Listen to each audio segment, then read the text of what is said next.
Hello student, last time हमने business risk discuss किए थे। Now the cause of business risk. Cause of business risk के reason क्या क्या है, उसके कॉजेज क्या है, वो डिस्कस करेंगे आज।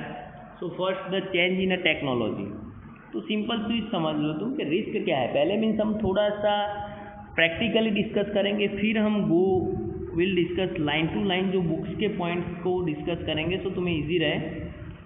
चेंजेस इन टेक्नोलॉजी का मीनिंग हो रहा है कि किसी भी टेक्नोलॉजी में चेंजेस आना, यानी कि न्यू टेक्नोलॉजी जब भी मार्केट में आएगी, सो किसी भी बिजनेस ने जो यूनिट यानी कि एस्टैब्लिश किया हो, तो फिर उसमें न्यू टेक्नोलॉजी में कंपटीशन, वो सभी सर्वाइव करने के लिए या फिर ज़्यादा इन्वेस्टमेंट होना चाहिए, ये सब रिस्क है। नई टेक्नोलॉजी आएगी तो डिमांड चेंज होने लगेगी, न्यू टेक्नोलॉजी के अकॉर्डिंग डिमांड होगी।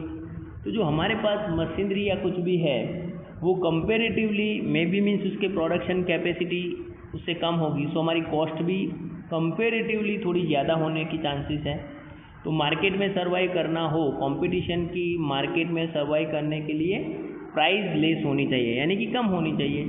तो टेक्नोलॉजी जब भी चेंज होती है तो ये प्रॉब्लम्स है। चेक कर लेते हैं बुक में क्या है। Changes are necessary in production method due to inventions in technology. New technology is to be adopted to produce high quality goods. जैसे जैसे न्यू टेक्नोलॉजी आएगी तो नॉर्मल चीज़ है कि मीन्स उसमें रिसर्च के बाद कुछ नया एडवांस ही लेके आएंगे, जिसकी वजह से तुम्हारी प्रोडक्शन ज़्यादा हो, क्वालिटी बेटर ईयर और मीन्स सुपीरियर क्वालिटी हो। So in the new machinery have to be installed for the replacement of old machinery. अब ओल्ड मशीनरी को तुम्हें हटा के न्यू मशीनरी लानी होगी। अब समझ लो कि तो उसके लिए तुम्हें और ज़्यादा पैसे इन्वेस्ट करने पड़ेंगे। मशीनरी को बहुत टाइम हुआ है तो ओके, अदरवाइज तुमने सपोज लो कि मशीनरी एस्टैब्लिश की हो शॉर्ट टाइम में ही, मीन्स यानी न्यू एडवांस टेक्नोलॉजी वाली मशीनरी आई, तो ये बिजनेस में रिस्क होगा। तो ये भी एक पॉइंट है। Then create of substitute product. तुम्हारी जो प्रोडक्ट है उसकी समझ लो कि किसी ने कोई सब्सटीट्यूट प्रोडक्ट निकाली कम रेट में, तो फिर हमारी प्रोडक्ट का सेलिंग कम होने के चांसेस हैं, यानी कि ये रिस्क भी है हमें। तो सी द कस्टमर्स में एक एग्जांपल ले लूँ तो मैं ज़्यादा समझ लो कि पहले कोलगेट टूथपेस्ट थी, फिर उसकी सब्सटीट्यूट निकालो, चॉइस वाले आए हों, फिर मिसवाक आई, फिर लाइक ये बाबा रामदेव का न्यू प्रोडक्ट है कुछ, दंत क्रांति कुछ ऐसा वो आई, बहुत सारे प्रोडक्ट्स मीन्स कंपटीशन में आए, तो ये सब सब्सटीट्यूट है। अल्टरनेटिव ऑप्शन जब मिलते हैं तो कंपटीशन बढ़ जाती है, वहाँ पे प्रॉफिट का मार्जिन भी रिड्यूस हो जाता है। तो सब्सटीट्यूट प्रोडक्ट का मार्केट में यानी कि ऐसा कोई प्रोहिबिशन तो है नहीं कि कोई प्रोड्यूस नहीं कर सकता है। तो जब भी कोई सब्सटीट्यूट प्रोडक्ट आती है तो समझ लो कि कंपटीशन होती है प्राइस में, यानी प्रॉफिट भी कम होने के चांसेस हैं और तुम्हारा सेलिंग भी रिड्यूस हो सकता है। So the customers may turn to substitute product due to the change in technology. अब टेक्नोलॉजी की वजह से जो कस्टमर्स हैं वो हमारे सब्सटीट्यूट प्रोडक्ट को भी परचेज कर सकते हैं, सो हमारा मीन्स यानी कि जो सेल्स है वो रिड्यूस होगा। For example, ball pen in the place of fountain pen. पहले बॉल पेन थी, उसकी जगह फाउंटेन आई। Vessels of steel in place of copper. तो समझ लो कि फाउंटेन पेन की जगह बॉल पेन आई है ना, ball pen in place of fountain की जगह ऐसे vessels of steels in place of copper and brass की जगह पे अब स्टील के मीन्स यूज होने लगे बर्तन, सिंपली देखे तो। The television in place of radio. अब रेडियो की जगह टेलीविजन आई है, और नॉर्मल की वजह हम बोल सकते हैं अब तो एलसीडी आई है, एलसीडी के आगे भी एलईडी बोल सकते हैं, उससे आगे भी प्लाज्मा टीवी है, कर्व है। तो ऐसे ऐसे जैसे न्यू टेक्नोलॉजी आ रही है तो जो पुराने वाली चीज़ है उसको हम रिप्लेस करते जाएंगे, यानी उसकी डिमांड रिड्यूस हो रही है। तो सब्सटीट्यूट प्रोडक्ट की वजह से जो मीन्स यानी प्रीवियसली जो आइटम है तो कंपेरेटिवली वो सुपीरियर क्वालिटी है, तो मीन्स उसका डिमांड डिक्रीज हो रहा है। तो ये भी एक कंपटीशन यानी बिजनेस का रिस्क है। कंपटीशन, तो competition increase the business risk. Competition की वजह से बिजनेस का रिस्क इंक्रीज हो रहा है, क्योंकि सिंपल कंपटीशन में हम सेल्स को इंक्रीज करने के लिए हमारे प्रॉफिट मार्जिन को हमें कंपलसरी रिड्यूस करना ही है। Affect the business profit, the sale price of the product is to be reduced and advertisement expenses are to be incurred by business unit to maintain its position in market and face the competition. अब competition को face करने के लिए हम क्या करेंगे, हमारे product की एडवर्टाइजिंग देंगे। तो ये सभी एक्सपेंस इंक्रीज हो रहा है, जिसकी वजह से हमारा प्रॉफिट मार्जिन रिड्यूस हो रहा है। To face the competition thus the profit get reduced, इसकी वजह से हमारा प्रॉफिट क्या हो रहा है, रिड्यूस हो रहा है। सिंपल है। नाउ लेजिस्लेशन, तो government formulates the law regarding the pollution. अब पॉल्यूशन ज़्यादा हो रहा है और समझ लो कि तुम्हारी इंडस्ट्री है वो लाइक कि पब्लिक के लोकालिटी के नियर है, तो गवर्नमेंट के जो पॉल्यूशन के रूल्स के according means at the some distance of the residency के सम किलोमीटर्स और एरिया के अंडर तुम्हारा मीन्स यानी कि फैक्ट्री को तुम एस्टेब्लिश नहीं कर सकते हो। तो कई बार ऐसे रूल्स होते हैं कि तुम्हें पूरी फैक्ट्री को ट्रांसफ़र भी करना पड़े। जैसे यहाँ पे हमारी जो ऑयल मिल थी उनको मीन्स गवर्नमेंट ने प्रोहिबिट कर लिया, क्योंकि अब वो सराउंडिंग दी रेसिडेंसी आ गया था, तो मीन्स उसको ने वहाँ से ट्रांसफ़र करना पड़ा है मीन्स हो। तो ये सब पॉल्यूशन के अंडर मीन्स यानी जो लॉ है उसके अंडर में आ गई थी। Customers, workers, industry etcetera, customers के लिए, वर्कर्स के लिए, वेजेस के लिए बहुत सारे रूल्स है, तो रूल्स को फॉलो करना है। But this laws cause risk for business, कई बार बिजनेस के लिए वो रिस्क होता है। मिनिमम वेजेस एक्ट, अब मिनिमम वेजेस तुम्हें कंपलसरी पे करना है। And the factory act, they hinder the business in a decision making, business के डिसीजन में मीन्स उनको hurdles, one type of hinders यानी कि हर्डल्स हैं।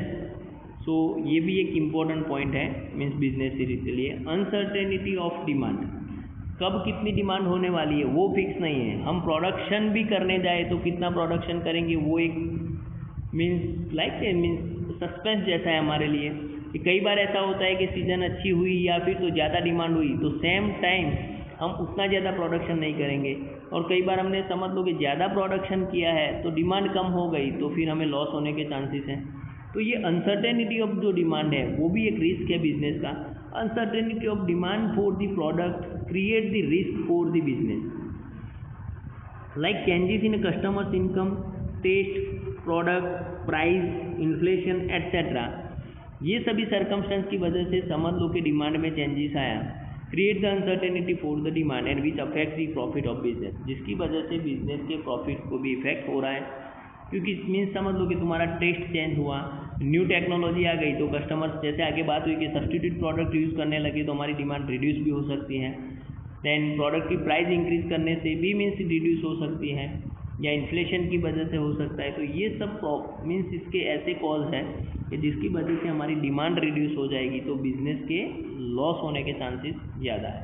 नाउ फिजिकल रिस्क, तो damage to the assets which are utilised in the business creates physical risk. अब समझ लो कि तुम which are utilised in a business, तुम फिक्स असेट्स को यूज़ कर रहे हो और उसको कुछ डैमेज हुआ तो ये रिस्क भी बिजनेस में है। For the business changes in for functioning, non functioning of machinery and equipment, damages in the transit of goods create a physical risk, like transit में सपोज के कोई लॉस हो रहा है तो ये भी बिजनेस के लिए एक रिस्क ही है। सो ये भी मीन्स एक इम्पॉर्टेंट टॉपिक है जो बिजनेस का रिस्क हो सकता है। और next profession, see the meaning of profession. Simple language में मैं तुम्हें प्रोफेशन बताऊँ तो डिस्कस किया हुआ है आगे कि जो पर्सन अपनी स्किल्ड के लिए मीन्स जो चार्जेस कर रहा है हमसे यानी कि फीस ले रहा है तो वो प्रोफेशन है। जैसे एडवोकेट है तो वो प्रोफेशन है, डॉक्टर है तो उसके लिए फ़ीस चार्ज हो रही है तो वो प्रोफेशन है, चार्टर्ड अकाउंटेंट है वो मीन्स अपने अकाउंट चेक करना या मेंटेन करने के लिए चार्जेस ले रहा है तो वो प्रोफेशन है।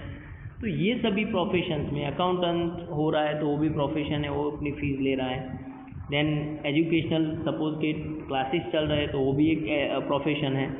तो प्रोफेशन में मीन्स जो उसकी स्किल्ड है वो स्किल्ड के बेनिफिट के लिए वो तुमसे जो चार्ज कर रहा है that is called a profession. अब चेक करते हैं वन बाय वन हमारी बुक में। A person with a specialised skill, जिसके पास कोई स्पेशल स्किल है, knowledge, training and the professional education, render services and in return receives fees, वो हमें सर्विस प्रोवाइड कर रहा है और उसके रिटर्न में मीन्स हमसे वो फीस चार्ज कर रहा है, that is called a profession. It is called profession. A professional has to obtain the membership of a respective professional association, जैसे लॉ है तो उनमें उसका मेंबर होना, सीए है तो उसके मेंबर्स होंगे, डॉक्टर्स है तो उसके मेंबर है, इंजीनियर है तो उसके मेंबर्स हैं। तो ये सभी अपने अपने प्रोफेशन का एक एसोसिएशन है, उसका कोड ऑफ कंडक्ट, यानी कि उनके पास उनका मेंबरशिप, उनका पर्टिकुलर एक नंबर होता है मेंबर्स, वो होना चाहिए। He has to obey the established code of conduct of the associations के जो कोड ऑफ कंडक्ट यानी रूल्स रेगुलेशन को उनको ओबे करना है। एग्जाम्पल यहाँ पे दे दिया है, chartered account has to the professional qualification of CA and has to become a member of institute of chartered account of India, ICAI, यानी कि वो हमारे institute of chartered account of India का मेंबर होना चाहिए। डॉक्टर है तो यानी उसके एसोसिएशन में उसका मेंबर होना चाहिए। लॉयर है, सॉलिसिटर्स है, chartered accounts etcetera are the professional persons, ये सब प्रोफेशनल पर्सन्स हैं।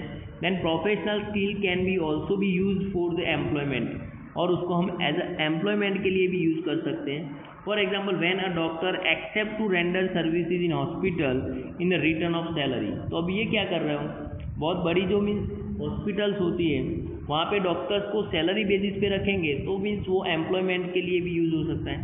सीए बहुत बड़ी कंपनी में सीए होते हैं, या तो फिर बैंक में मीन्स वो सीए को एम्प्लॉइज एज ए मीन्स यानी जॉब पर रख रहे हैं तो इट इज़ कॉल्ड एम्प्लॉयमेंट। चाहे उनके पास प्रोफेशनल डिग्री है but on the salary basis पर वो वर्क कर रहे हैं तो it is called employment. Now characteristics of profession, तो सिंपल है यहाँ पे मीन्स जो डेफिनेशन यानी कि मीनिंग में हो गया उसी से सभी कैरेक्टरिस्टिक्स से चेक करो। A professional has to obtain the special knowledge skill and professional education, आगे आ चुका है, हमने मीनिंग में देख लिया है कि उसके पास स्पेशल नॉलेज होना चाहिए, उसकी स्किल और प्रोफेशनल डिग्री, दैट मीन्स कि उसके पास वो प्रोफेशनल एजुकेशन होना चाहिए। He charges fees for providing the services, जो सर्विस प्रोवाइड कर रहा है उसके लिए वो हमसे फीस चार्ज कर रहा है। However he standard of fees varies as per his skill knowledge and experience, यानी कि जो फीस है वो वेरीज यानी कि चेंज होगी सभी के लिए। लाइक एक डॉक्टर ऐसा है कि जो अपनी कंसल्टिंग फीस 1000 रुपीज़ ले रहा है, और कोई एक डॉक्टर ऐसा है कि जो 500 भी ले रहा है, और एक कोई ऐसा है कि मीन्स वो 2000 रुपीज़ भी कंसल्टिंग फ़ी ले रहा है। तो वो अपनी स्किल्स पर है, स्पेशल नॉलेज पर डिपेंड करता है। एक इंजीनियर के चार्जेस कुछ डिफरेंट है, दूसरा इंजीनियर कुछ और ले रहा है, एक एडवोकेट की फ़ीस कुछ और है, दूसरे एडवोकेट उसी केस के लिए सेम के लिए कुछ और फीस चार्ज कर रहा है। तो दैट ऐसा कोई पर्टिकुलर रूल्स नहीं है फीस के लिए। The standard of fees varies as per his skill, अपनी अपने नॉलेज के अकॉर्डिंग अपनी फीस चेंज होती रहेगी। The primary objective of professional is to render services, उसका प्राइमरी ऑब्जेक्टिव है तो जो सर्विस प्रोवाइड करना है, उनके पास जो स्किल्ड है उसकी सर्विस प्रोवाइड करना, वो उसकी प्राइमरी ऑब्जेक्टिव है। It is an independent activity of for earning, यानी वो अपने प्रोफेशन से अर्न कर रहे हैं, किसी और पर उनको डिपेंडेंट नहीं है वो। The professional activity has no relation with production but it satisfies the personal and a business needs. For example, a lawyer presents a case in court on behalf of the client and in return it means in turn charges fees. तो मैंने अभी mention किया कि जो कोई lawyer है वो present A case in the court on behalf of client, कोई मीन्स क्लाइंट के बिहाफ में एडवोकेट, यानी कि एडवोकेट प्लीडिंग कर रहा है कोर्ट में, कोई केस मीन्स किसी के फेवर आया या फिर अगेंस्ट, वो पता नहीं है, बट उसके लिए वो प्लीडिंग कर रहा है, यानी कि उसके प्रेस को रिप्रेजेंट कर रहा है और उसके लिए वो फीस चार्ज कर रहा है। तो this is the professional activity के चार्जेस हो गए। It is essential to obey the code of conduct laid down by the respective professional association, उनके एसोसिएशन के जो कोड ऑफ कंडक्ट है उनको कंपल्सरीली उनको फॉलो करना ही है, वो एक इम्पॉर्टेंट चीज़ है। Now monetary returns remains uncertain इन profession, monetary return remains uncertain इन प्रोफेशन, यानी प्रोफेशन में मॉनेटरी रिटर्न फिक्स नहीं होता है, सभी का डिफरेंट है, हमने आगे चेक किया है। तो that is the characteristics of profession. Now employment यानी सिंपल समझ लो कि किसी के अंडर में जॉब करना, यानी कि हम कोई किसी के ऑर्डर को फॉलो करना है उसके लिए, तो that is a employment. We do the work for get the return, उसके अगेंस्ट में हमें कुछ रिटर्न मिल रहा है in the form of salary और wages, that is called a employment. See employment means job. It is an economic activity performed in the return for a fixed salary where work is assigned as per the contract. हमें यहाँ पे means work, हमें यहाँ पे work देंगे, work assigned as per contract, जैसा contract होगा उसके अकॉर्डिंग तुम्हें वर्क असाइन करने वाले हैं। For example a teacher teaches in the school और अ गवर्नमेंट एम्प्लॉइज, यानी कि जो टीचर स्कूल में टीचिंग कर रहा है तो स्कूल में उसकी एक फिक्स सैलरी है और उसके लिए एक फिक्स वर्क असाइन किया हुआ है, पर्टिकुलर सब्जेक्ट के टीचर को पर्टिकुलर सब्जेक्ट ही दे रहे हैं फॉर टीचिंग, तो that is the work assign. जो वर्क असाइन किया है उसी वर्क को उनको करना है। नाउ कैरेक्टरिस्टिक्स क्या है, तो fixed salary is paid at fixed interval in return of physical और mental work. Fixed salary is paid at fixed intervals in return of physical और mental work.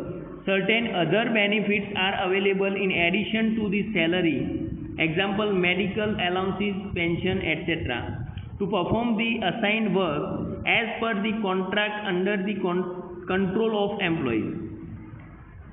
Simply one by one explain कर लेता हूँ मैं तुम्हें। Fix salary is paid eight fix interval, यानी कि monthly जो फिक्स सैलरी डिसाइड की है उसी सैलरी को हम यानी एम्प्लॉयज़ को पे करेंगे। लाइक कि तुम्हारी कोई फर्म है या कोई कंपनी है तो उसमें एम्प्लॉयज़ को तुम जो फिक्स डिसाइड की हुई सैलरी है एट अ फिक्स इंटरवल, यानी कि मंथली जो वेजेस डिसाइड है वो हम पे कर रहे हैं इन रिटर्न ऑफ फिजिकल और मेंटल वर्क। चाहे तुम उसके बाद फिजिकल या मेंटल वर्क करवा रहे हो, जैसे कंप्यूटर पर कुछ वर्क करना है तो वो मीन्स देखने जाओ तो मीन्स फिजिकल भी है थोड़ा बहुत बट मेंटली ज़्यादा है, अकाउंट लिखेंगे उसमें मेंटली फिजिकल वर्क भी करना है। Now the certain other benefits are available in addition to the salary. तो और भी थोड़े बहुत ऐसे जो वर्क है, certain other benefits are available in addition to the salary, salary के साथ और भी उनको बेनिफिट मिलेंगे, जैसे कि मेडिकल अलाउंस है, पेंशन है, etcetera. Then house rent allowance है, बहुत सारे अलाउंसेज हैं। वो टैक्सेशन में देखने जाओ तो पता चलेगा कि बहुत अलाउंसेज मिल सकते हैं, तो ये सब अलाउंसेज उसके साथ एक्स्ट्रा बेनिफिट में मिलेंगे। To perform the assigned work as per the contract under the control of employees. तो यहाँ पे जो वर्क तुम्हें असाइन किया है उसी वर्क को तुम्हें करना है under the control of employers, यानी कि एम्प्लॉयर के अंडर तुम्हें, यानी उसके कंट्रोल के अंडर में, यानी उसकी इंस्ट्रक्शन के अकॉर्डिंग ही तुम्हें वर्क करना है। वो जैसे इंस्ट्रक्शन दे रहा है उसी इंस्ट्रक्शन को फॉलो करके तुम्हें वर्क करना है। तो so that to perform assigned work, जो वर्क तुम्हें असाइन किया है उसी वर्क को तुम्हें करना है as per the control under the contract under the control of employer, employer के अंडर में ही वर्क करना है। Qualifications, working hours, retirement, benefits after the retirement etcetera of the employees are predetermined, यानी पहले से ये सभी चीज़ डिटरमाइन होगी कि तुम्हारे रिटायरमेंट में क्या मिलने वाला है, तुम्हारी सैलरी को लाइक कि इंक्रीमेंट कितना मिलने वाला है, सैलरी फिक्स कितनी की है, तुम्हें कितनी वर्किंग आवर्स तुम्हारे कितने, यानी कितने आवर्स तुम्हें वर्क करना है, ये सभी चीज़ यानी कि अपॉइंटमेंट लेटर में ही मेंशन कर देंगे। Employment is a dependent activity, employment वो एक डिपेंडेंट एक्टिविटी है। क्यों कि हम अंडर दी एम्प्लॉयर, एम्प्लॉयर के अंडर यानी उसके कंट्रोल के अंडर हमें वर्क करना है। वो सपोज किसी को फायर भी कर सकता है, तो that employment is a dependent, यानी एम्प्लॉयमेंट वो एम्प्लॉयर पर डिपेंडेंट है, फर्म पर, वो डिपेंडेंट एक्टिविटी है। Both employer and employees are bound to follow the rules as per the contract, यानी जो कॉन्ट्रैक्ट यानी कि इन दोनों के बीच में जो एग्रीमेंट हुआ है वो एग्रीमेंट के रूल्स को दोनों को फॉलो करना है। And the next, no capital investment is to be made by the business employee, यानी एम्प्लॉई हम जहीं जॉब कर रहे हैं उनको कोई यानी कि इन्वेस्टमेंट की रिक्वायरमेंट नहीं है। सो नेक्स्ट हम डिस्कस करेंगे हमारे नेक्स्ट लेसन में कि means business, profession and employment क्या है। सो आज यहीं पे कंप्लीट करते हैं। Thank you very much.